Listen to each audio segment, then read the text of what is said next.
I think that's probably possibly why a few of the balls sailed a little bit on him. Just looking at at his grade sheet and reading the comments from Kenny, there was a lot of good decisions being made, obviously, but unfortunately the ball wasn't delivered, or we didn't make the opportunity, make the catches when we had some opportunities as well. So there are some things that factored in, but we did move the ball when we had to. We did do things that we needed to as an offense, and we gave ourselves a chance to win. All right, so that's Ron Rivera talking about Cam Newton, who was dealing with a sore thumb on Sunday, but his struggles stretched back over the last 2 seasons since his MVP year. Now, this season, he's averaging less than 220 passing yards per game, has 14 passing touchdowns to 11 INTs. That's not a good ratio. This week, he's going to face the Saints. They could be potentially missing Marshawn Lattimore and Ken Crawley from their very good secondary when those 2 guys are in it.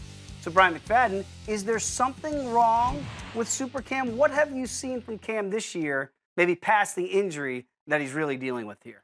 Well, I don't think there's anything wrong. Granted, the efficiency may not be up to par, but Cam missed the entire offseason. That played a big part as far as the chemistry and being in sync with his offense. But all of the concerns and questions, they are still right there as far as being in the playoffs and potentially winning their division. So yet and still, Cam has not blown you away when it comes to his statistics, but they're winning ball games. And when you factor in that MVP year, we have to get away from comparing players year by year, especially if they have an MVP caliber year, because he may never reach that level. That's why it's extremely rare to see back-to-back MVP winners. When you look at what Matt Ryan did a year ago, I'm willing to bet his numbers are completely down compared to what he did last year when he won the MVP. So Cam may never reach that pinnacle as far as statistics as based on what he did in 2015, but yet and still, he's still providing enough for you to win ball games, and they're winning ball games. And oh, by the way, when you look at what Cam